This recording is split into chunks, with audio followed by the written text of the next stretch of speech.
Good evening, everyone. I see you all in the comments. Thank you for jumping right in. Many of you have been here since we started the first session. Thank you, Chidima. Thank you, Ada. Thank you, Ijoma. Same faces. Hi, Grace. Busayomi. I hope I got that correct. Rashidat, Samuel. Thank you. Osimen, thank you so much. Please, if you are watching on YouTube, kindly reshare so that other people can come in, even though they're not registered. We just want people to get their hands on this information. Sorry, we're starting out late, but don't worry, it will be worth your time. So this session is about, the sex conversations you should be having with your children. If you're someone who is saying, I don't know what I should be telling my children, I don't know what to say, I don't know when to start, I don't know how to say it, I don't know the questions to ask, or my children are asking me questions, I don't know how to respond. This is your session, because we're living in a world where we can no longer bury our head in the sand. We can no longer act like, oh, it's a forbidden topic.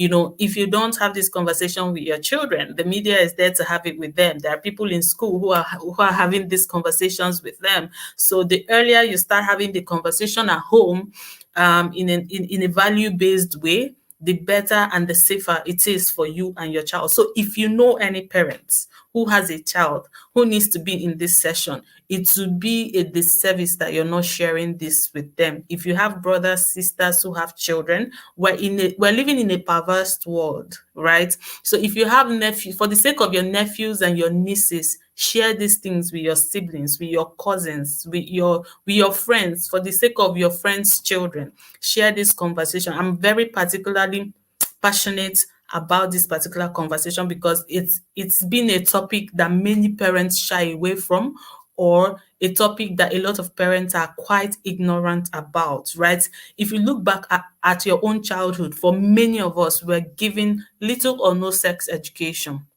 What we are told that is, if a boy touches you, you get pregnant. And if you want to be honest with yourself, did that really help you? Right? Did that really help you? Did you make stupid mistakes because you were not guided? For most people, the answer is yes, right? So we don't want to um repeat that cycle with our children. We want our children to be informed. We want them to be empowered. We want them to be equipped to function in the world. They are going into a world where people would want to take advantage of them. And if they're naive and if they're not equipped with the right knowledge, then definitely there are people who are ready to pounce on them and to take advantage of them. And you don't want your children to be part of the statistics. And what do you need to do? You need to learn and then equip them. And make sure, I've been saying this over and over again, and this is not a stunt. I'm saying make sure that you're learning with your community. There is a reason why it is important to learn with your community, so that the children of those who have access, your friends, their children have access to your own children. Their children, they need to learn and know what you know, so that they also teach their children what you are teaching your own children. So that when your children are hanging out with their own friends, which are your family friends, you're sure that the values are aligned, and not that you have conflicting information and conflicting values among those who hang out with your children very often. So that's why it's important. So kindly click the share button, share on your stories, share on your WhatsApp, and get people in. Share in your family WhatsApp group, get people in, and let's have this conversation, right? Yes, Ada, let's share and click on the button. Yes. So the amazing person to have this conversation with us, right? If you've known me long enough, then you know her, right? She's my friend and sister, Irene Bangwell. She is the queen of sex conversation. Let's just leave it for her. So she's a raising girls coach, and in fact, she's the mother of low cost education in Nigeria. She's an amazing person. This is a topic that she's very passionate about, and she is, a very, very, what I would call an authority in this topic. And I'm welcoming her as she comes to break this down for us. Get your paper, get your pen, make sure you are ready to have this conversation, right? And kindly share, right? And ladies and gentlemen, with a resounding applause, let's welcome our resource person, Mrs. Irene Bangwell.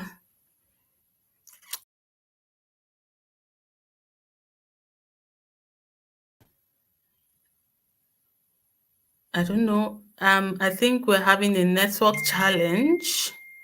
Oh my God. I think we've lost her. There's a bit of a network challenge. Please give me a few minutes. Let me confirm what is going on. Nigerian network, not today. Nigerian network, not today. Not today, not now. What we do with Parent Summit Africa is to help parents experience an awakening that will cause them to take a part to creating a change in themselves individually, as well as commit to raising a wholesome 21st. Hello, sis. Is your network ready now? Sis, we just pray that it goes as smoothly as we expect it to. Good evening, Yes. sweetheart. Good to see you. All right. I'm leaving the stage now. Take your on stage. All right, thank you so much. Good evening, everyone. I'm so excited to be hanging out with everyone at the Parent Summit Africa 2023. My name is Irene Bangwell. I'm a girls coach, and I'm very passionate about passing on sex education knowledge to the next generation. Welcome, Ijoma. Thank you so much for having me. I just pray that God helps me go through this session with no interruption at all. The internet is interesting, but I've spoken to the Holy Spirit about it, and I'm just going to flow. So I'm so happy to be here. I listened to Dr. Vivian there talk about the need for us to all get comfortable talking about sex education with our children. And so to begin today, I thank you so much, Thelma. Today, I'd like to start by sharing something that is super critical for every single one of us. And that thing is that as a parent, anything that you're not clear about, don't dismiss it, address it. Anything you're not clear about, don't dismiss it. Any subject matter. Hey, Mama. Hey, Mamas. Thank you so much. Thank you so much, Mrs. Buck. Thank you so much for joining. Thank you, Olamide. Thank you. Thank you, Rashidat. Thank you so much. So, anything you're not clear about on this subject matter of parenting, don't dismiss it. People start talking about trauma. Don't say, I beg, it's a new topic. Dig in and learn more about it. So, with sex education, I don't even know why we usually need to convince parents that is important.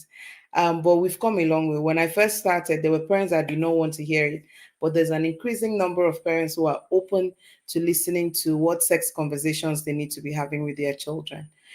The first thing I want to put out there, apart from the fact that we shouldn't dismiss anything we don't understand, the next thing I want to put out there is that when you hear the word sex conversations, I want you to know that we are not really talking about intercourse. We are not talking about, you know, intercourse, but we're talking about different things that have to do with the body, the gender, interaction between the opposite sex, and things your children should know at every point in time. So, the first goal I want to achieve today is to help you understand the times and seasons that we are in today. Yeah, I want you to understand the times and the seasons that we are in today. Somebody asked me a few months back, or maybe even years, I don't remember very clearly, that is there more sexual abuse today than there's ever been? I don't think that's correct. I think there's always been sexual abuse. It's just that right now we have more platforms and opportunities to speak up about sexual abuse. So, what does that tell you, Mama? Even if you don't know how to have sex conversations, when you think about your childhood and the things that happen in your childhood, for one, you can stop back and say, you know what? I need to talk to my children about sex education. Because from your own personal experience, in the past, primary school, secondary school, in your grandpa's place, in the neighborhood, you must have seen things, you must have heard things, and things might have even happened to you. So it means that our experiences in the past provide us an insight to why it is important for us to get comfortable talking about sex or having sex conversations with our children. Again, it's not always intercourse that is the focus. is different things, and I'm going to get to that. So, the first understanding I want you to have is an understanding that in your childhood, there were things that happened that should not be allowed to happen in our children's childhood. So, that's one thing I want you to go away with. The second thing I want you to also go away with is the fact that the world today has changed dramatically. The world today has changed dramatically. Sometimes I don't know whether the world is changing for good or for bad. So let me give you an example. When I was a young person, people used to joke about gang raping girls. It used to be a joke. They used to call it joint stock in the time I was a child. They made fun of it, but today is a crime. A few years ago, there was a new campaign in Hollywood where actresses were calling out the directors who had either sexually abused them or threatened to abuse them or threatened them to sleep with them in order for them to have roles in movies. They started calling it out and they called it the Me Too movement. All right. They called it the Me Too movement. So everyone was saying, Me Too, this happened to me too. And so they started calling out certain things. But the truth of the matter is that those things that these women were calling out, and some men in some cases, what they were calling out were things that were accepted in society. When you watched movies in those days, somebody will gang rape a girl and it will be a stunt, you know. In fact, if I remember very clearly, some young people, real life, gang raped a girl and videoed themselves and her. So if it was a crime then, they wouldn't have done that. So in some way, society is growing by saying that there were things that we used to tolerate before that we're finding out that is really damaging on people. It needs to stop. Right? So society is changing in that way. So it means that there might have been things in your childhood that people used to laugh about that is no longer a joke. Do you get the idea? For example, in your childhood, hey, baby girl, come and sit on my lap was a joke. But now we know it's not a joke. Hey, my little wife, it was a joke. It's no longer a joke. So you have to understand the times and seasons. So in the way that society is improving, you need to recognize things that may have happened in your childhood that you didn't think was a big deal, that there's now data showing that it's a big deal. That's one way. But there's also another way that the society is changing too, in a very crazy manner. When we were younger, what we knew to be chastity and purity was esteemed. That if a girl kept her virginity till she married, it was a big deal. In today's world, on Twitter, on TikTok, on Instagram, somebody is shaming girls that are choosing purity. So it means that before, if you were growing up and you felt that if I choose purity, I'll get support, I'll get love, I'll get this, not today for your child. Your child's reality is different. Your child's reality is different because people are even shaming her for keeping her virginity. People are saying who virginity help. It's all over the place. So understanding times and seasons. So chastity is now something that people are ashamed of. That's the society your child is growing up in. Can you see how confusing the society is? And then on another end, there are also things that we were considered criminal. It was considered homosexuality is one of those things. It was considered, it was there, oh, it's always been there, but it was something that was done hiddenly, secretly, but the agendas all over the world. Now, in children's cartoon, there these things are happening.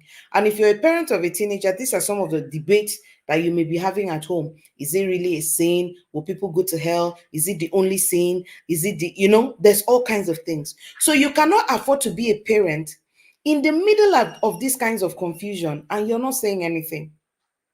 Society is changing. Things that you thought were okay are no longer okay. You've not said anything. Are those things still happening around you, or you're choosing to be naive and look away? What is the consequence? What made society decide to change its mind that, oh, we shouldn't look away from these kinds of things again? Two, things that were, oh, prestigious before is a joke now. It's a joke now. I mean, I saw something that trended last week or so, where a married woman and her husband, a married woman, with her husband at home, did not know that she had an own, they call the platform OnlyFans, where people share their nudes or almost like pornography of some sort. The husband did not know that that woman had that kind of account. And when he brought it up, she said it's her body. She has a right to choose. You may say, well, Irene, how is that the business of my kids? Well, your daughter had it. And so when you're telling her, be chaste, there's an idea that's been planted into her heart that says, it's my body. I can do whatever I want with it. So you can see the conversations that are in front of you. Also, now finally, the LGBTQ agenda is out there asking us that people can change their gender, children can choose to change their gender. Now, in the middle of all of these things, there is a surge in the number of children that are still sexually abused. Data shows that is it 1 in 4 boys, 1 in 4 boys, but 3 in 4 girls will be sexually abused before they are 18. This is data. In case my data is wrong, I'll come back to the pin. It's been a while I went there. So it means that as a parent, you have to look at what society looks like holistically. When you give birth to a child, you owe the child food, shelter, education, and inside that education is sex education. Any knowledge that your child needs in order to live in this world safely and thrive, you should give it to your child. Any knowledge that your child needs that will help them to live, dwell safely, and help them to thrive, you owe it to your children to give them. And sex education is one of those knowledge that all children, regardless of what backgrounds they come from, they deserve it. A few years back, research was done in over a period of time, studying how they could reduce the number of sexual abuse cases in our society. And one of the factors that was found to contribute to reducing the rate of sexual abuse was sex education. That means the more kids are sexually educated, the less likely somebody is at abusing them. The less likely someone is likely to abuse them. All right. So let me look at my notes. So as a parent, you have to look at the world that you're living in today, the environment where you live. So the environment that you're living in will determine the kind of sex education your children want to get. If you live in a neighborhood where people are vulgar, people say just about anything, or there's a club in your neighborhood, or there's a red light zone, that's a prostitution zone not far from where you live, sex education for you is mandatory. And there's a realm, there's an extent to which you need to educate your children. Then you need to also look at your children internally. I mean, it's not for today, but your children's personality can also determine the kind of sex education you give them. You have a child that is clingy, you have a child that likes to hug people, touch people. You need to step back and imagine who else your child could do that with, the values that person has, and what that person can potentially attempt to do to your child. And that gives you an avenue for sex education. So my topic tonight is, what sex conversation should you be having now? So let's go. But before I go, I want to know whether I've been making any sense at all, and if you've gained anything from that introductory conversation. Let me see what you've learned. Any knowledge that your child needs to help them thrive, you owe it to them. This includes sex education. Thank you so much, Phoebe. So Phoebe is listening. Thank you so much, Phoebe. I'm very grateful. I'd like to see 3-4 more comments so that I know that, one, I'm not speaking too fast and I'm clear enough. So let me see. Thank you so much. Yep. The more kids are sexually educated, the less someone is likely to abuse them. Fantastic. Thank you so much, Yahaya. The more children are sexually educated, the less likely, all right, they are likely to be abused. Welcome our 10 over 10 squad, Mama. We love you. Thank you, Mama. Thank you for hanging in there with us. God bless you. Thank you, Mama. So look at your environment, look at different things. All the things I've been saying at this beginning is to let you know that there's no way around sex education. You have to do it. If you really care about your kids and you want them to excel and do well, you have to do it. So I'm going to be sharing with you essentially 3 core conversations you should be having with your kids, whether they're boys or girls, and then we'll go from there. Thank you so much, ma'am. So I think I'm ready to go. Your type of environment will determine the sex education you give to your children. Absolutely. What are the influences around your children? All right. So you have a nanny in your home. What's the value of that nanny?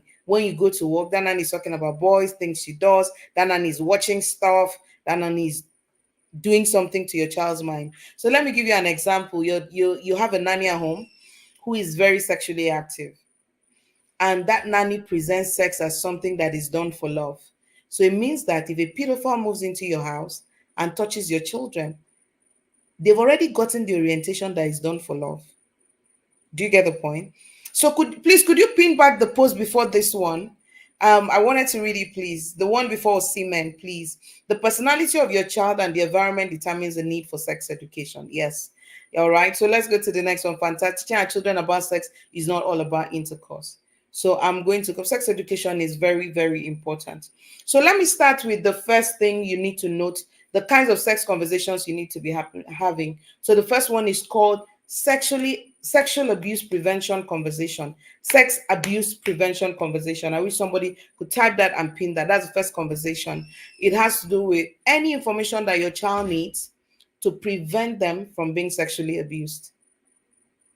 I'm going to give you an example, lots of example, right?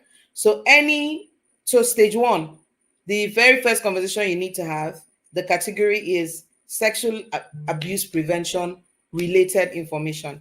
So you would see things like teaching your children about their private body areas is compulsory, meaning private body part, nobody sees or touches it. Nobody sees it, nobody touches it. All right. So that's the first step. All right. Nobody sees, touches it. You too don't see or touch other people's own. You teach them privacy, you teach them knocking into people's rooms, sex abuse prevention. Sex abuse prevention also includes them learning how they're being groomed. The word grooming, all right? Always pay attention. No pedophile abuses a child he meets for the first time, or all right, unless they are berserk, all right? No pedophile abuses a child that they meet for the first time. And I just want to put it out there that data shows that most sexual abuse is done by people that know the family, have access to the home, are related to the child. So if you're that parent out there who thinks that, oh, the people in my home can never do this, I just want you to think again. Data says the people who do it have access to your home. So it means that don't relax too much. Be alert. And some parents don't have sex education conversations, but they are out there saying, what happened? Did this person do this? If anybody does this, I'll break your head. That's not the strategy. The strategy should be to equip your child to be able to know when something is about to go off. So what is grooming? Before a pedophile abuses a child, there are things that they do to warm up that child to themselves. The reason they do that is because, number one, they want to abuse the child, but they don't want the child to report them. Number two, they want the child to allow them do it over and over again. Let me slow down. Pedophiles don't abuse children they meet for the first time. They warm up to the children. They build a relationship with the children. And when they build relationship with the children, it is because they want the child to not report them, and they want the child to allow them do it again and again. So because of that, it means you need to equip your children with the knowledge of what it means to be groomed. So let me give you an example. If a pedophile comes into a home, for example, and has a particular child that they're interested in, they're going to single that child out and treat that child specially. You're my favorite, you're my this, you're my dad. They want to do stuff. Let me imagine that a relative in that home, when they want to wash plate, they'll call the girl. Maybe the girl is washing plate or the boy is washing plate. They say they want to help the boy. And kids will find that really loving because already, they don't like doing chores. The average child doesn't like doing chores. So it means that the uncle or auntie that came to help them, they'll warm up to that person. That is the person that can hand over phones to them to watch and enjoy. The person is just warming up to let the child relax, treating them specially, treating them differently from other people. And then they start to move to create room where they are alone with the child.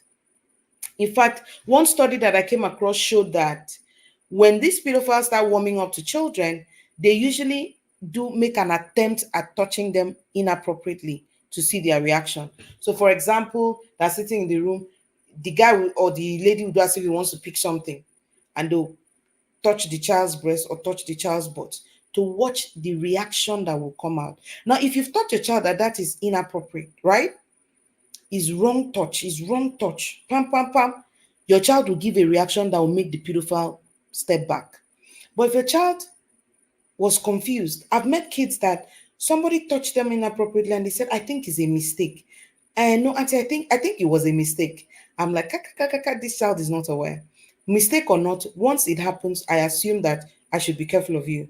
So when the pedophile notices that your child did not have any violent or aggressive reaction, they consider that that's a leading, saying you can go ahead.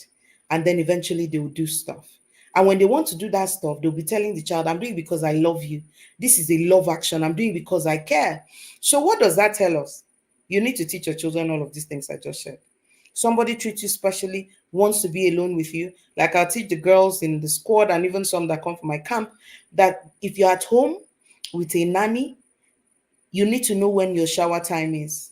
So that means mothers and fathers and guardians need to teach the children in their care when their shower time is. Because a nanny that is berserk or a pedophile in their home can wake up and say, why did you spill your sweet on your body? Oh yeah, come let me go and bathe you. And that's the entry point. So we need to, see the things I'm telling you. Helps your child become aware of the environment that they find themselves in. So number one, we need to provide them knowledge. Number two, we need to provide them skills. So skills is, what do you do when this happens? So uncle hit you on your breast and say, oh, it was a mistake. So uncle, it's okay. Let me go outside. Let me sit outside.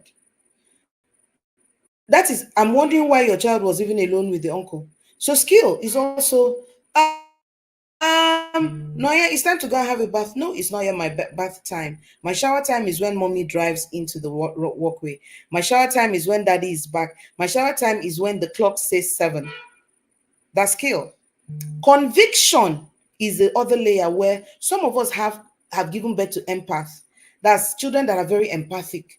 So when somebody does something like that, they feel a deep sense of empathy, say, maybe it's a mistake. So you need to bring your child to the point where they know that it is not a mistake. So they build the conviction that it is wrong, regardless of who does it. It's never a mistake. It's time to keep the person far away from themselves. And above all, the other part, they need to speak up. They need to speak up because many times your empathic children don't want the family to quarrel. So you need to teach them that when they speak up, they prevent the pedophile from doing it to another child because the pedophile must be stopped. So they understand that it's not because I'm being wicked, it's because I want the right thing to happen. So your child needs to be able to say, this thing is wrong, I'm going to speak up. Before I leave this one, I just want to let you know that sometimes our kids don't speak up because they contributed to the process, at least in their understanding. So let's say you finish teaching your children all these things, told them never be alone with an uncle in a room, but this uncle came, had this movie, had this thing, had that thing, bam! Your child followed them to the room without thinking. Or maybe they're thinking that mommy is just overreacting. Then this thing happens. They have the fear of not speaking, that mommy had already told me I'm the one that caused this. So what I taught my children is that I've taught you a lot of things. In the event you go outside of it and something wrong happens, I still want you to pick up because ordinarily you should be able to sit inside the room with your uncle without it being a problem.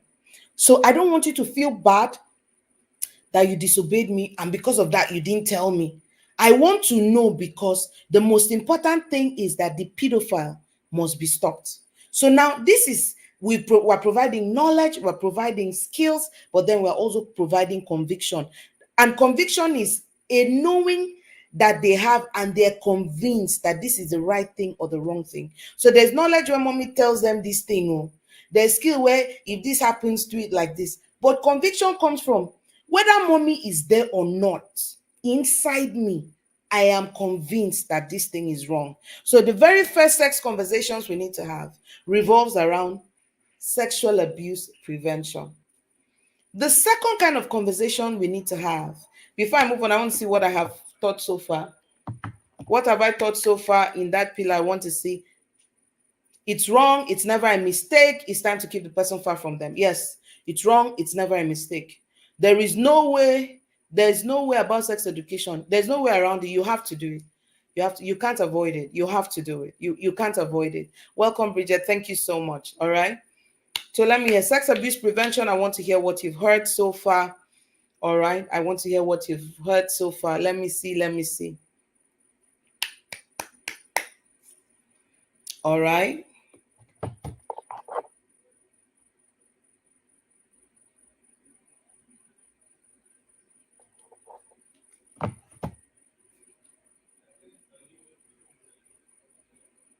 Your kind of child also determines the sex education you give. Fantastic. The extent or the explanations or the context that you give. A pedophile will first groom their target by building a relationship with the child. Absolutely. Thank you so much, Phoebe, for that. Thank you so much. A pedophile will, they have to first groom. All right. There must be conviction to stop the acts of abuse. Yes. That means your child is willing and ready to speak up and report and stop, and they are not entertaining any fear of what the person would do. They're also not entertaining any fear of quarrel in the family. So teach your child to speak up even when they feel they are at fault. Yes, always teach your child to speak up even when they feel that they're at fault. So the second kind of sex conversation that we need to have is around physical development. So you see, there's sexual abuse prevention, which, by the way, cuts across all the years. So let me even stay there a little. So there's sexual abuse prevention for children 0 to 9. There's sexual abuse prevention for 9 to 14. There's sexual abuse prevention for your older teens. You know, with the older teens, the dynamics are different. They have a crush, they're hanging out with someone. How do they know that they're at risk? They went to visit a cousin, and when they got there, their cousin had a friend who came around, and then after a while the cousin left, so that they were left alone with that friend. They had drinks. So sexual abuse prevention across. So as they start getting older, you two start deepening, diversifying or changing the context of whatever it is you're teaching them. For example, your 15 to 17-year-old, them being touched is part of it. Oh. Them being touched is part of it. But them being drugged to be raped is part of it. Them coming back home when it is dark is part of it. All right. Them hanging out alone in the school compound in a deserted area is part of sexual abuse prevention. So you need to think about it in a very expanded way to say, where does my child circulate? What is their school like? What is our itinerary like? Is my child a boarder? How safe is their school facility? How do I encourage my child to work in clusters, to always be in a group? All right. I went to Federal Government Girls College, Calabar. I mean, that had to come in, Vivian. And we were in a very big school, and in that big facility there were some in the times I went to school, things were a bit disjointed. Our learning area was different from senior dorm, different from junior dormitory, different from kitchen, and it was in a large expanse of land. And there were girls that got raped coming back from prep because maybe they chose a deserted area, a dark area, and some random people came out of the bush, raped the girl, and took off. So you see, sexual abuse continues all the way till 17. And so that brings me to the second part, which is the second conversation, which is sexual development conversations. So there's sexual abuse prevention, but then there's sexual physical development conversations. What does that mean? So first, somebody wants to abuse your child. Second, your child's body starts to change, hormones starts to surge. Now your child starts to feel a particular way. So we start looking at sexual development. Here we're talking about puberty. We're talking about changes. We're talking about changes in the brain. We're talking about hormones. We're talking about feelings. I remember one time talking to this boy in church. He's grown now. And he was talking to us about how they get into this phase of their lives where they are always erect. They are erect and, feeling like they want to have sex.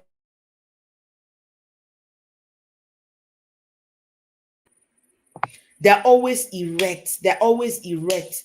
They're always erect. And this guy was telling me about something that was happening to a number of his peers at the same time.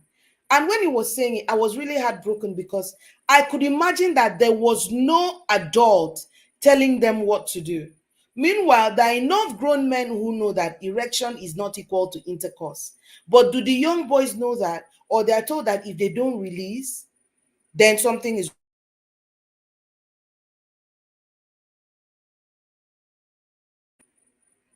or they're told that if they don't release, something is wrong with them. And if that's what they believe, guess what? Terrible behaviors kick in, from masturbation to raping girls kick in, because nobody sat down to talk with them about it. Do you get the idea? So, as you're talking about sex conversation, abuse prevention, I want you to know that the sexual development of your children starts to kick in at the age of 9. And having crushes, for example, is one of the first signs that puberty has started happening for them. So, you need to sit down and have conversations. What do you do when you feel like this? What do you do when you like this person?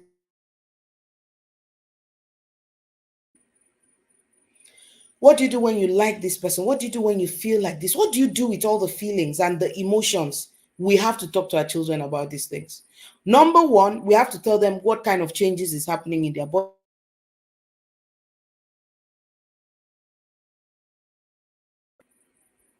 Number one, we have to tell them about the changes happening in their body. Yeah.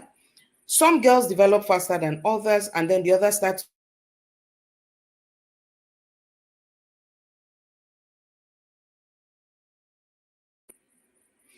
And then the others, so when development starts to happen, some girls or boys develop faster than others. And so the ones that are not developing as fast as others start to buy lies. People start to tell them, if you were doing this, you would grow big. I mean, I met a woman recently who was told as a child that if boys touch your breast, you'll be busty. And so when they're growing up, they have all kinds of fantasies. I want to be busty. And someone tells them, if a boy presses it, you're going to be busty. So that's physical development conversations. Your body is changing, but there's nothing you can do to make it faster or slower. So if you're a parent out there and you think that your child is developing too quickly and you're looking for what to do, no, there's nothing you can do. All you can do is now spend the time to educate them on what is going on in their body, things that they are likely to feel, and what to do with all of those feelings. So, sexual development, what are the puberty things that are coming? What are the challenges that it presents with? Helping your daughters understand that when I have a crush, it's not the end of this world. Sometimes when I talk to girls about the crush and I say, well, you need to wait, sometimes they don't think it's necessary. And then I find that if they just wait a few days, a few weeks, it's over. You know, this is what led us to creating the Say No bundle, because we wanted the girls, to be meditating on something when they're going through those transitions so that they're able to make objective conversations. You get the idea? So you need to spend time and talk to your kids about these changes. And then finally, this is one of my newest discoveries. This is one of the things that I'm loving right now, which is that one of the sex conversations we need to have with kids is about dating. And this needs to start from around the time they're 14. And this is a bit different from crushes. At some point, a child is going to get into a relationship with the opposite sex. When do you plan to talk with them about how to, remember what I said, how to relate with the opposite sex safely and then thrive? So I make fun of this from time to time. So first we give them sex education that says no dating. Don't do anything with boys. Don't do anything with girls. And then they pack their bags and leave our homes to university. They go and live alone on no information at all. All they've heard from us is don't date. So they show up in school, and the only people who have the rule book for dating is their friends. Will the information be correct? The information cannot be correct, because I can bet you the friend who didn't learn anything from anywhere. And so when I pay attention to music today, I know that there's an emergency that we need to start talking to our kids about opposite sex relationships and the things to follow. So, for instance, there's more music talking about that suggests that when somebody is drawn to you sexually, it's because they love you. There are too many music that sounds like that. From 5, 6 years ago, there's too many music that sounds like that, and our kids are dancing to them. Some of us are playing it on our phones, playing it in our cars, and this music is literally programming the values that they take on when it comes to dating. So what does that mean? It means that when your daughters and sons get to a certain stage, you need to sit back with them and start talking about transitions. And one of those transitions to prepare them for is, how do you know that the girl is the one? What do you do when you start dating? How do you know somebody is a red flag for you? When somebody takes you out on a date, what are the things to pay attention to? When you meet a boy or a girl, how do you know that they're worth hanging around with? Is it trial and error?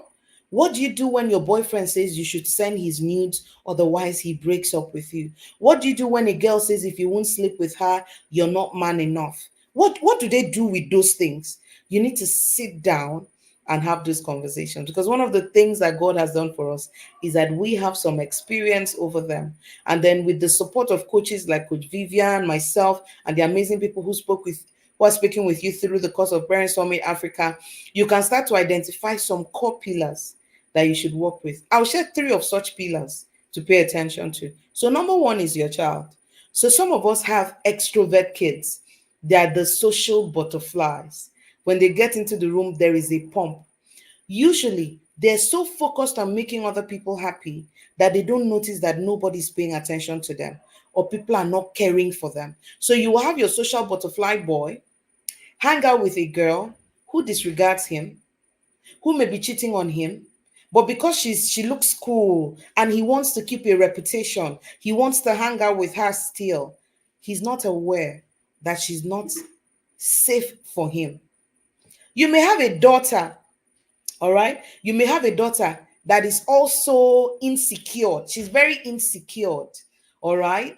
And her idea of a relationship is when a guy breaks up with someone to date her, she wants to rub it in that they chose her over the other person. So let's start with your daughter's personality. Let's start with your son's personality. What's in their makeup that could be a problem? Let me even bring it back home. Are you a single parent raising kids? Have you ever stopped to imagine what that scenario and the drama of whether present father or present or absent father, laid back father, uninvolved father, can you imagine the impact it has on her? Do you know that you can have a daughter that grew up in your home as a single parent and she loathes men? What that means is that first, it looks like she's being chased. She doesn't want to do anything with men. But soon you start to find that she can't even identify when someone is safe and right for her. So we have a problem on our hands. That's number one. Number two, when our children start thinking about dating, they need to know that it's not about themselves alone. They need to know it's about other people. All right. So I want my daughter to be able to look at a social butterfly who wants to use her as a trophy chick and know that, nah, I'm not good for you. I won't be able to go through that thing with you. Honestly, I tell you, I've met someone like that when I was much younger. It was by the grace of God that I was able to even navigate that phase where you could see that this person needed you as a trophy of some sort. But I knew that I didn't have the strength to be hanging up on anybody's cupboard. So it means that your daughter needs to step back and say, this person coming after me, what's in it for him, this relationship? And she can identify that, I won't be able to give him what he's looking for. So she meets a guy, he's cool, but everybody knows he doesn't believe in values, but he's popular, he's funny, he's great. She knows that he's popular, everybody likes him, but she knows he doesn't have value. He's not grounded. I can't give him what he's looking for. Do you understand? And then finally, what does your child want out of a relationship? Have you ever sat down with your kids and say, what will healthy dating look like for you? Let them tell you.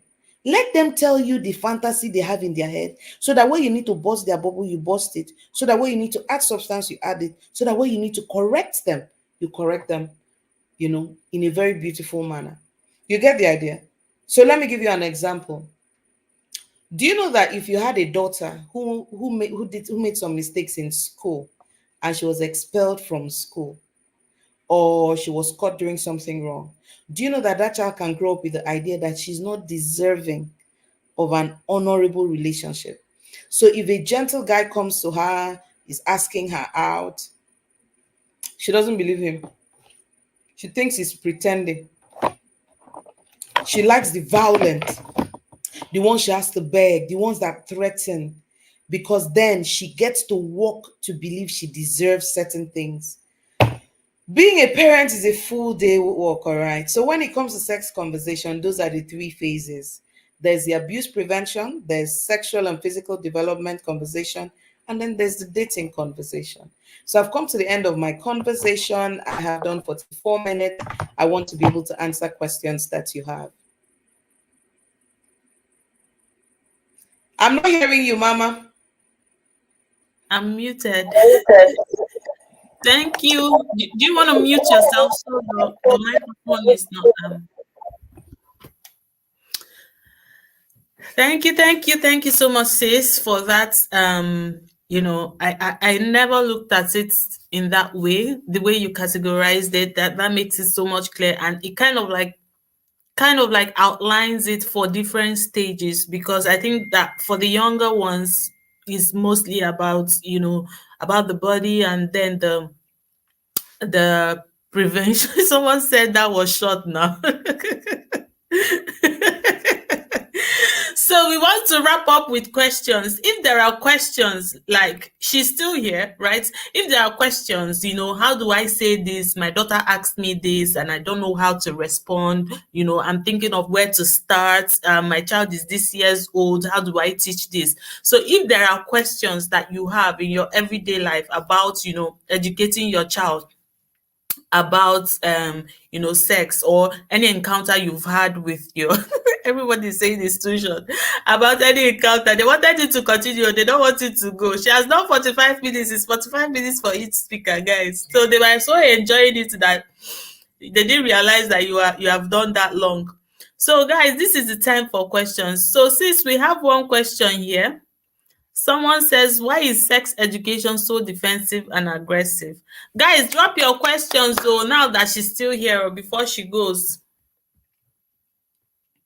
Are you still here?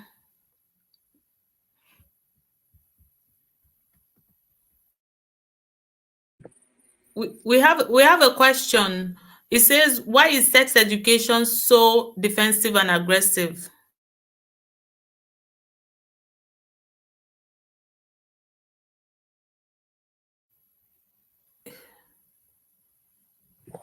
Hello, sis. Can you hear me? I can hear you now.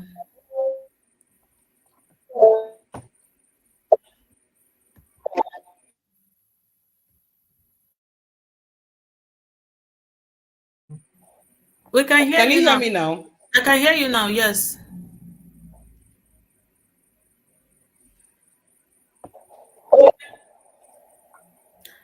Not Okay, so today. I don't know what it is. Not today, Nigerian not network. today, not today, Satan. So Samuel, you need to explain to me what you mean by defensive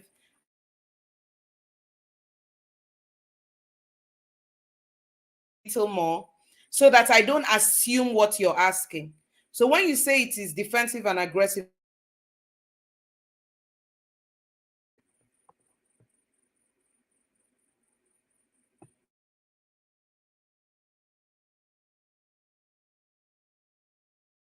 you need to unmute, sis. I can't hear you. I said, while we're waiting for Samuel to respond, there's another question. At what age exactly do you start giving your kids sex education?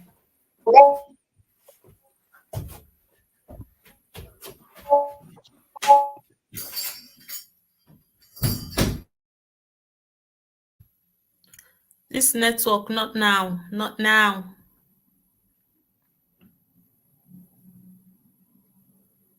So there are a lot of questions here around what age. Sis, are you still there?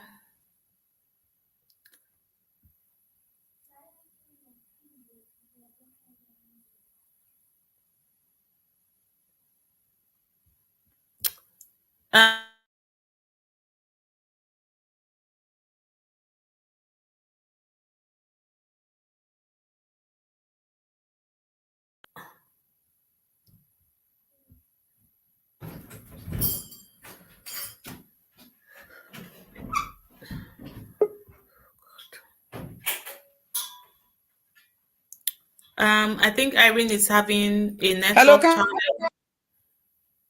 Um,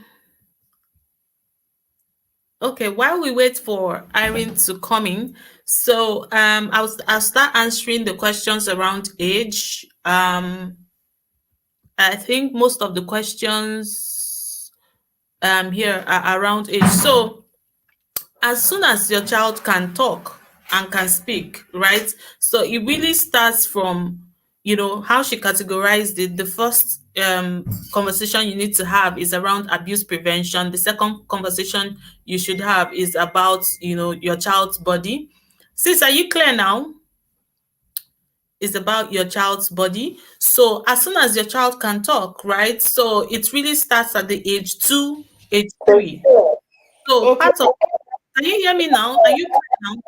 I'm clear now. I'm clear now, hopefully. Uh, So let's start from the top. okay, from the top, I think a lot of the questions are around at what age should we start? After that, then we can take the other question. There are a lot of questions around what age. So the age that we start is the age that we know that they can be abused and they can talk. The moment the child can say no, there's a level of sex education they can get. So there's a level of sex education that you tell them, you bring your hand and say, somebody wants to touch your hand, it's a no. So, but once they can start to talk, they can speak up about something, is age 3. So, but prior to age 3, there's still something you can do for the child to say, this person touched me here, all right? And so that's why we tell parents to always call these things their anatomical names. Some people don't think it should be called their right names, but that's what helps you. I remember a story of a child that kept telling the mother that the teacher is eating her cookies. Vivi, can you hear me? That the teacher is eating her cookies. The teacher is eating her cookies. The mother thought it was biscuit, and the teacher was putting his mouth in her vagina. So called it are not the right names. Some people say they can't imagine their child going all over the place saying penis and vagina. Well, I told my kids that they didn't go around saying penis and vagina all over the place. Maybe the first few days, because they're like, wow, what kind of name is that? But after that, they're over with it, and it's safer long term. So the age is 3. And if you're raising girls, I think we have a sex conversation planner that shows you what topic that you can teach per time. Yeah. So, babe, that does it. So, next question. Mike, unmute. Unmute. I said, let's make a mental note of this question, but Samuel has reverted with, an explanation of what he means. So he says, all what you said about sexual abuse and prevention is basically defense and aggression. It makes the whole thing about sex very dangerous. Some of our children are very curious about dangerous things, if that makes sense. I don't know why you're going away with the fact that is defensive and aggressive. What do you want? How do you want the kids to approach it? If I put 10 women in this room, 8 of them were sexually abused as children. How else do I present the information to them to make sure it doesn't happen to them? Do you want them to smile? I don't understand. I don't understand why it shouldn't be about defense, because children are not in the stage to explore sexually. Do you understand? They are not in the stage to explore sexually. And the idea that children are curious about dangerous things, I don't know. Maybe I'm not very clear, but I'm not thinking about Or Today Network.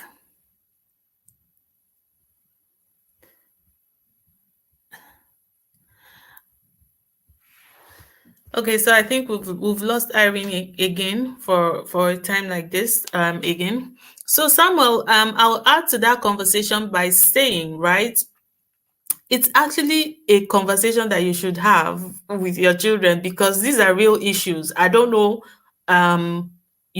maybe I don't get your perspective, but this is the safety of your child. It's just like saying don't touch fire. There's no other way to tell a child not to put their hands in fire than painting it the way it is, that they're gonna get hurt if they touch fire. So it's the same thing with sex education. These things, we're in this profession and we hear things every day and we know that these things happen, right?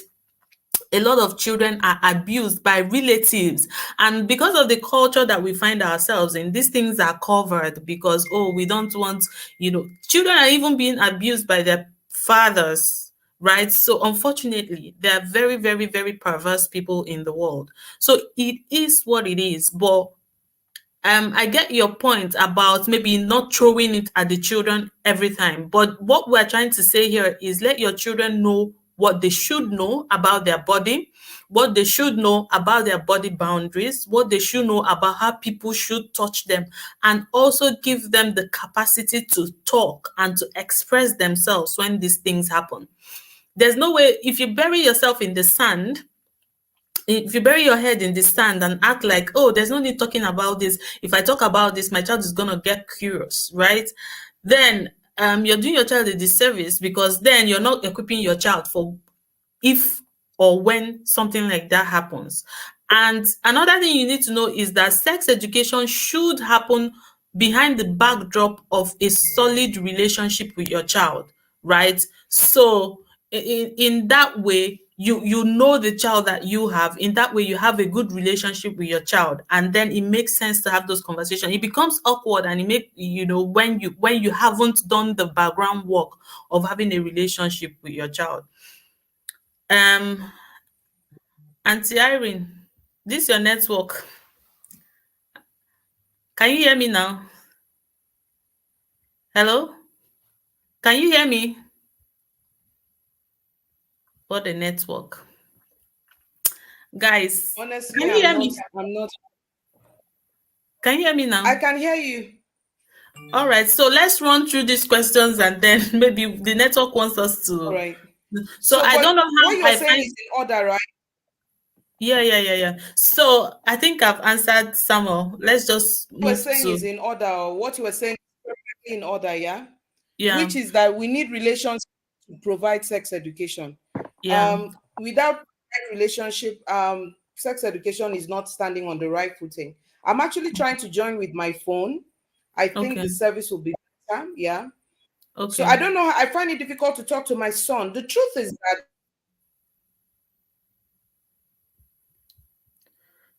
Again, not today. Ooh.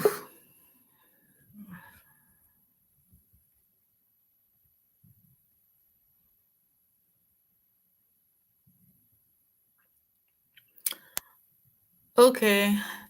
I don't know how to let me just be answering the questions. I don't know how I find it difficult to talk to my son. He is 6. I have started with my daughter, but my mouth is always open. All right, Irene. hello, ma'am. Can you hear me?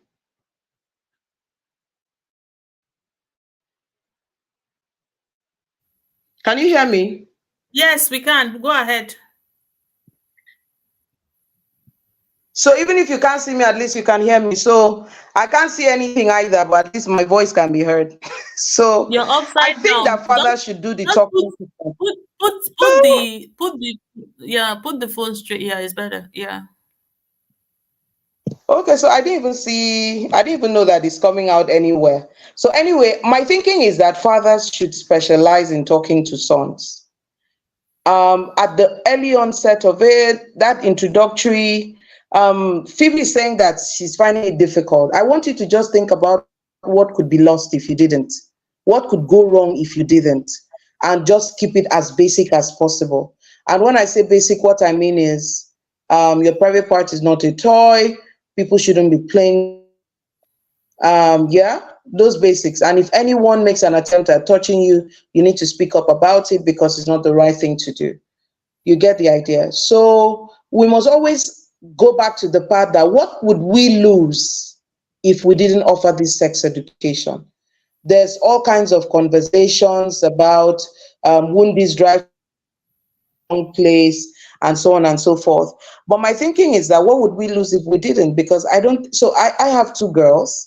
My first is 12, my second is 10. I don't think that the sex education in itself has built curiosity. I think that is the ignorance and showing up in school and listening to their peers talk authoritative nonsense about things they know nothing about that has built the curiosity in the wrong direction. I mean, in one edition of Parent Summit, Vivi, you remember because a neighbor told him that a woman's vagina is like palm kernel, but a boy's penis is like pencil. And it sent that boy on a wild goose chase. in school. He was opening girls' skirts to see what it was. And all he needed to do was ask his mom, Mom, how different are girls from us? And the mother would describe the anatomy for him. And curiosity is over. Oh, it's like lips. I said it now, Vivi, that a Yeah. woman's vagina is like the lips. You Mm-hmm. kill the you answer the child and let it go. It's the suspense and the lack of information that can build the curiosity. So that's it for me. But I said Phoebe should keep it basic, but as the boy goes, that's a father to son conversation. Yeah.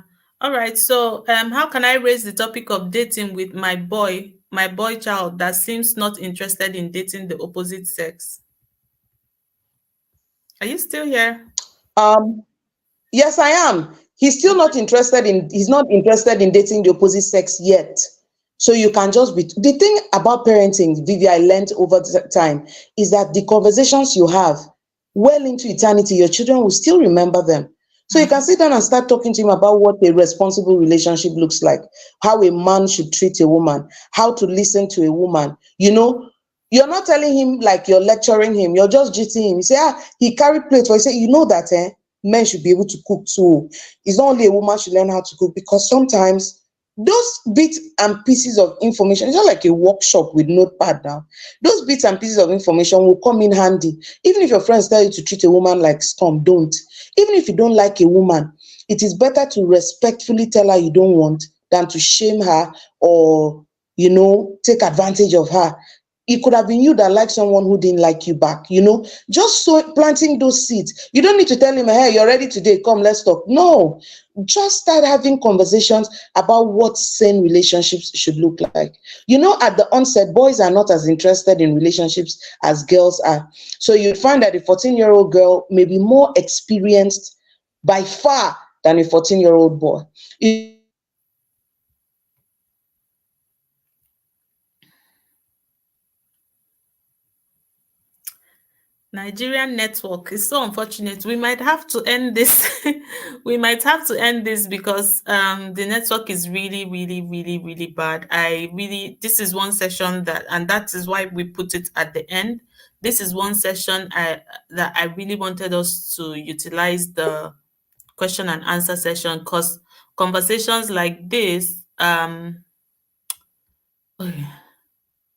So which one is working now? Is this one working? You're muted. Which one is working? You're muted. I don't know. I've been talking the whole time. So it is well. So can you answer this? Go ahead, How sis. Don't worry. I'm going to log out the other one. um how do you how do you balance being open about body parts and its name and them treating it as a private? Because I noticed in trying to teach about privacy, they start to get shy about it. Oh, so I've not heard about this before. But in naming, so when I'm teaching the kids, I categorize the body parts. These are private parts, these are public parts. This is why this is private part.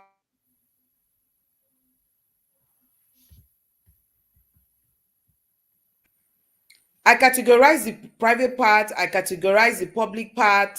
Do you understand? And I tell them essentially, this is how we care for this is how we care for this. So it's never come to a point where they are shy about naming the part or talking about it. So when I'm talking about it, I'm like, this is your private part. The skin around your private part is delicate, so we don't play with it.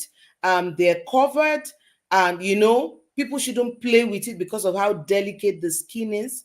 Maybe when I'm talking about the lips, that the lips are not covered but it's a private part, I talk about germs and transmission of germs. And then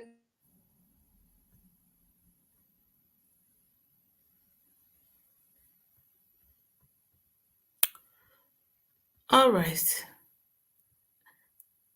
Um, Network. All right. So, Samuel, playing the devil's advocate, how can a sex educated child stop an abuser? All right. Are you still there, sis? I'm So, still playing the devil's advocate. How can a sex educated child stop an abuser and possibly help them change? A child is not a therapist. a child cannot help a pedophile. If a person is a pedophile, that child must report and let the person go and get fixed in jail. We can't put the burden of change on children. And when we're talking about a pedophile or an abuser, we're talking about somebody with a severe mental problem. Even even it's not every therapist that can help every pedophile, let alone putting the burden on an untrained child. So no, a child cannot help an abuser. A child cannot, nobody can even help anybody change in this life, let alone a child helping an abuser. So the child must of report the abuser. The child should report the abuser. There's a reason why laws are in place. And when these people get into prison, they are exposed to psychiatric care and they start working with them while there. Uncle, let us not, this one is not even devil's advocate. Let me It's add, too yeah, burdensome. And you let me, will traumatize the child. You will traumatize the child in the process of that kind of so I'll experience. add Samuel, right? When it comes to sex education, right? The idea is that you're teaching your child to protect themselves and to speak up, right? So how can I'm taking the first part of this question. How can a sex educated child stop an abuser? The sex educated child will stop an abuser because number one, she can spot when somebody is trying to groom them and she informs you and you make the right you take the right step. She can spot when somebody is exposing them to inappropriate messages or touching them inappropriately. For instance, some parents ignorantly bring in people into their home, maybe someone they're trying to help or a relative, right? And you don't even know that this person has a baggage. If you have educated your child can point you to who that person is and you can exit that person from your home. That is how you have protected your child from being sexually abused. So that's why that education and awareness is important for your child. But if your child is ignorant, the child feels, oh, this is my auntie, this is my uncle, nothing is wrong. Even if when they touch me, it's okay. They're my auntie, they're my uncle. And then under your nose, they will abuse your child and nothing will happen. So you must equip your child and give them that information. So very, very important. So sis, are you here? Can you hear me? Can you hear me? There's another question. Thank you so much for this timely conversation. Please, how to handle situation when a teen son is asking for a first sleepover because all friends will be there. Parent says no.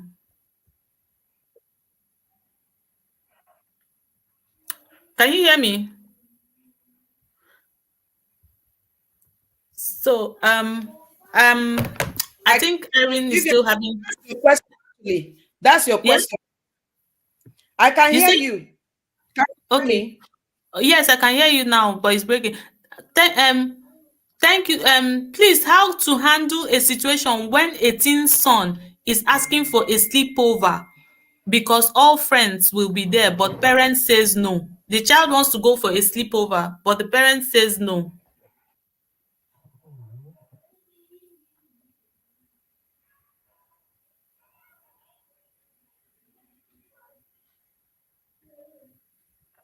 Can you hear? Hello, sis. Can you hear me? I I can't can hear hear you. you, but I think that this is your question. I think that this is your question. Can you hear me? Yeah, yeah, I can hear you now. So also, okay, Can you okay, hear so me? yeah, yeah, yeah, I can hear you. I can hear you. So the thing is, okay, I, let me take that. Yeah. So the thing is, right? When you're raising a child, you have to establish. This is why we talk about values. Even the sex education conversation we're talking about is value based, right? Some parents are not interested in their child following through with purity and chastity. Some parents will be the ones to do family planning for their 15-year-old, for their 12-year-old. They will take them and put the whatever contraceptives for them. So this is why I always, when I have these conversations, I always say it is a value based conversation, and parenting starts from values, right? And what are the values, things that are important to you? So for this instance now, why did you say no? Why don't you want your child to go for that to that sleepover? That is what your child needs to understand, right? Because I say that parenting is about marketing your values to your children until they buy it and until they understand it. The moment you're able to convince your child as to why you're telling them to do something, you have sold the idea. It's just like selling something to a child. Once you have the way you sell your products and your market, that's the way you should be selling your values to your children. So explain to your child, what are your reasons based on your values? What are the reasons? Why don't you want this child to go for this sleepover, right?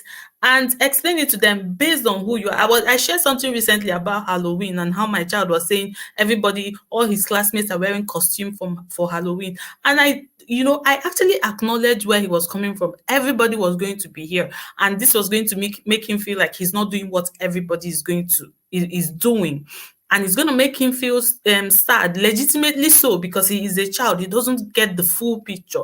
But I had to then sit down and talk to him and told him that this is how we do things in our house, right? Based on our value. And this is why, because we believe in God, and because we believe in God, Halloween doesn't align with our belief, our religious belief, our faith belief, right? So why, as a family, why don't you people allow sleepover? Explain it to your child and explain that this is something that you people do and that you're doing it to protect them. So you have to also explain it not from your ego perspective, not giving the child an idea that you're doing it to protect your own self. You always have to sell those ideas to your children to make them know that it is for their own good. And the moment your child buys it and understands, okay, this actually makes sense, I get what you're saying, then you have gotten them, right? So and it's okay to not want sleepover for your child, just have that conversation, acknowledge their feeling is legit, right? Especially he's a teen boy, he wants to save face, he wants to do what his mates are doing. So acknowledge all of these things. I understand how you feel, I understand that you want to do what your friends are doing, and I understand that you feel like you're missing out on the fun, and maybe your friends will laugh at you for not participating. I understand all of these things. However, let's look at it this way. See what can happen. If you go to a sleepover, there might be drugs, there might be, sexual encounters. We don't know who is in that house. We don't know who they are, and all of that. Outline all the possibilities that could happen and why you're trying to protect them from those things. And then you can come to a common ground. Okay, since you're not able to make it to a sleepover, can we drop you from so and so time to so and so time? Then we'll come and pick you. At least you participate for some time, and then we'll come and pick you, but we will not allow you to sleep over. So it's just about communicating, and have that communication first by acknowledging, that your child's feelings are valid, and then have a conversation from a place of strength and a place of conviction. It's not about shouting and saying, don't you understand? They don't understand. They don't see what you're seeing. They can't see the full picture. They can't see the consequences or the possible consequences of the actions or their choices. So it is up to you to paint the picture for them to see, and then maybe come to a common ground where you're now saying, okay, let's brainstorm, let's problem solve. How can we navigate this? Is there any other way that isn't a sleepover? Is there any other way you can join the fun without having to sleep over? And that way you would have, given him something while also maintaining your ground. I hope that answers your question.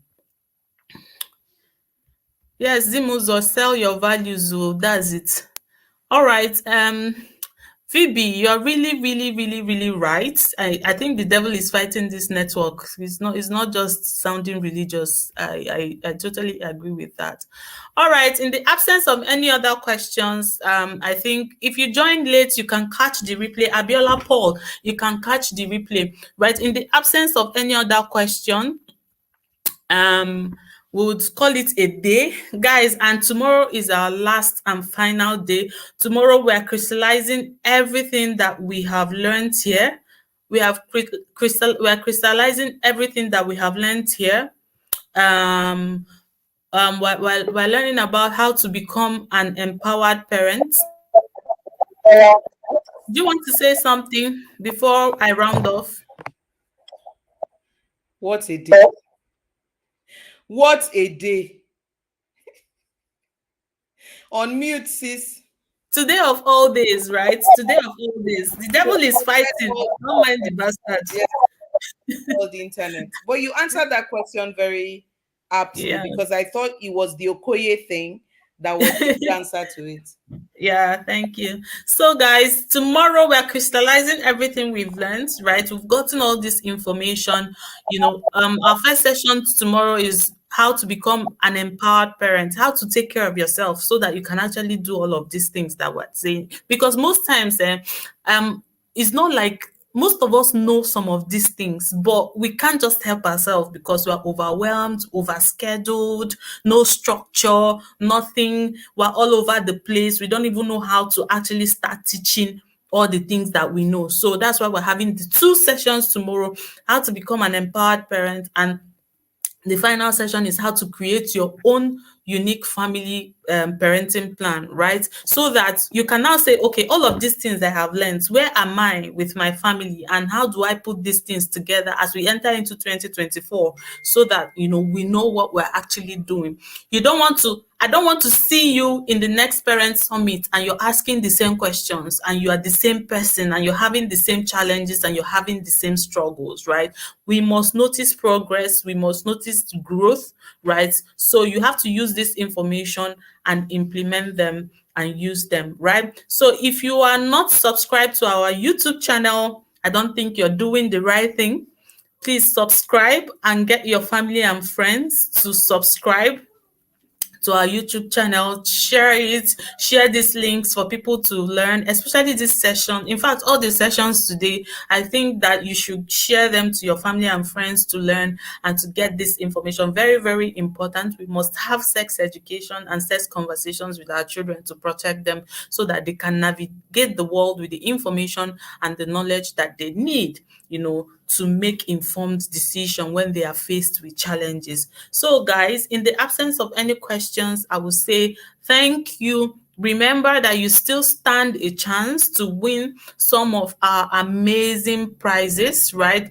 So you can compete by sharing what you have learned today, sharing and tagging me. Use the hashtag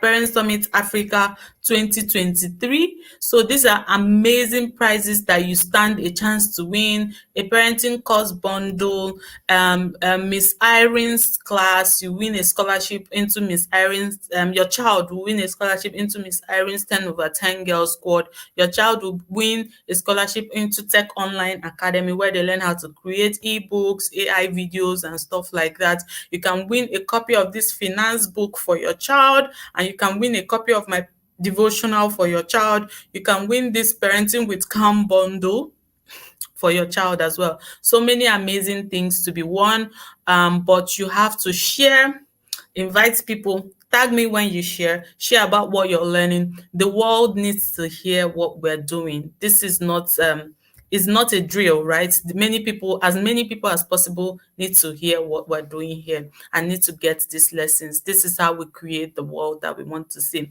And we end by saying amazing, amazing thank you to all our partners and to everyone who has made this possible, and to all of you who has stuck with me on this session today. Thank you, thank you, thank you so much for joining. And we will call it a day. Please don't forget, tomorrow's session is starting by 2. Yeah, 3 p.m. Nigerian time, 2 p.m. my time. So tomorrow's session is starting by tomorrow's session is starting by 3 p.m. Nigerian time, 3 p.m. to 5 p.m. We'll have 2 sessions. Don't miss it. Plan, invite people. Your access link has been sent to your email. If you are on the group, then the access link will be sent to the group tonight, right? So kindly share with what you have learned. Don't forget to tag me. My Instagram handle is vivian.okoye. VIVIANN on Instagram, Vivian Okoye on Facebook. So if you prefer Facebook, share on Facebook and tag me. If you prefer Instagram, share on Instagram and tag me. Also follow me on my social media handles, and please make sure that you follow us on our YouTube channel. In the coming year, we're going to share a lot of content on the YouTube channel, and you don't want to miss any of that. Thank you and have a wonderful night. Bye.